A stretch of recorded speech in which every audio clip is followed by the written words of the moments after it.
what should I sell? First off, we have to define what are the actual things that can be sold. There's actually fewer of them than you think. And there's digital and physical formats of each of these things, which actually give you 14 different things you can possibly sell. Once I define those, I'll talk about how we can increase the scale of the deliverable that we have using something that I call the delivery cube. Number one is you can sell products. You could sell a physical product, which would be like, I sell water bottles. A digital product would be something like a PDF. The second category is services. So this is stuff you do for other people. In the physical realm, a service would be a massage, mowing someone's lawn, fixing someone's car. On the digital side, oftentimes that service is something that happens in the digital space. So if you are an ad agency and you make ads, the ad itself that you're making is a service. Also, buying media is a service. All of those things would be digital services. Category 3, you have access. Physical access is like you lease a building. You gain access to the building.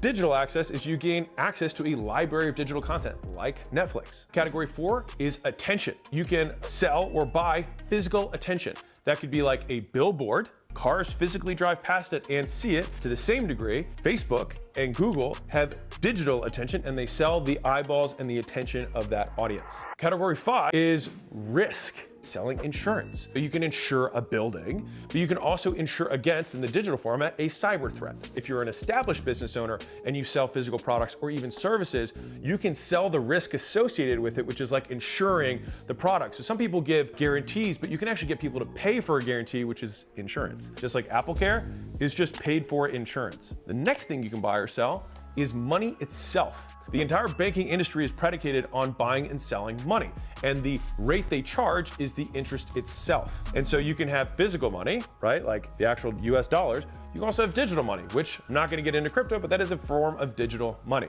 Category 7 is an endorsement or brand. In the physical world, I say, hey, you can use my logo on your shirt and you give me a percentage of all your sales. In the digital world, when they sell a check mark on Instagram, that is selling an endorsement, it's selling a brand, it's selling some sort of status that gets transferred and a fee is paid as a result of that. One of the key points here is that it can be a combination of those categories.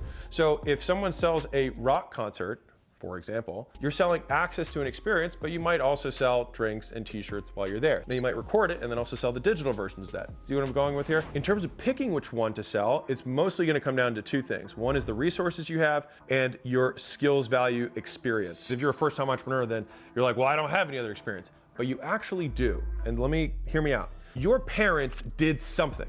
And if you don't have parents, the people who raised you did something. And if no one raised you, people you knew did something and you were around them. So like, for example, my mom is a doctor. She's an eye surgeon. So I know a lot of stuff about eyes. That would be a category of stuff that I actually know a lot more about than you might expect. If your dad was a mechanic, you probably know what a carburetor is. I have no idea what it is. I've heard the word before. Oftentimes you've had little odd jobs. You probably know a lot of stuff just from osmosis of being around it. We have these 7 things, digital and physical. Is there any one of these that I already have a little bit more experience with? And then of those things, which problem is the biggest that I think I can solve given the resources that I have access to? And so most of the time you're going to start selling your time, which is often services. Here's the person I provide the most value to for the least amount of money. To me, that's where your sweet spot is as the first or next thing that I would probably package and sell.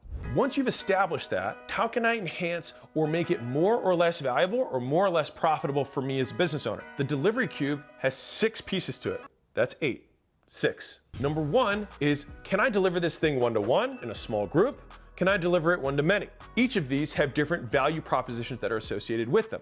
If you sold semi-private group stuff, it's a small group of 5 people doing something, that's different than doing a webinar to 1,000 people at once versus having a call review system where you review someone's calls to give them feedback one-on-one. The second frame of the delivery cube is do it yourself, DIY, DWY, which is done with you, as in you're holding their hand through the process of whatever it is you're doing, or done for you, where you do all of the work yourself and you sell them a final product or some final outcome. Each of these give you different levels of scale. Do it yourself, you can sell an unlimited amount. Typically, the value is smaller.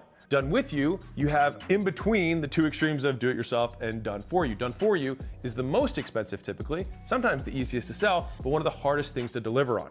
The third frame is what level of support am I going to do, and specifically on what medium? Am I going to offer support via chat? Am I going to offer support via email? Am I going to offer support via phone phone call? Is it gonna be a Zoom call? These are all different ways that I can support whatever the thing is that I'm selling. Obviously, if I do email support, that's gonna be significantly more scalable. It'll probably also be significantly less valuable than somebody who's real-time available to hop on a Zoom call whenever they want. Filter number 4 is how do I want them to consume the thing? They could consume it visually, they consume it audio-wise, they could consume it live, they consume a recording, they consume it visually via text. So there's different ways we can have people consume some sort of thing, whatever it is. Anything that's live is typically gonna be perceived as more valuable. And if it's in person and live, probably the most valuable and probably the least scalable. On the flip side, if I did something that was recorded and was digital, it would be the most scalable, but probably the least valuable. The 5th lens is the speed and convenience of whatever we're delivering. This comes down to multiple things. 1, is it 24 hours a day or is it just 9 to 5?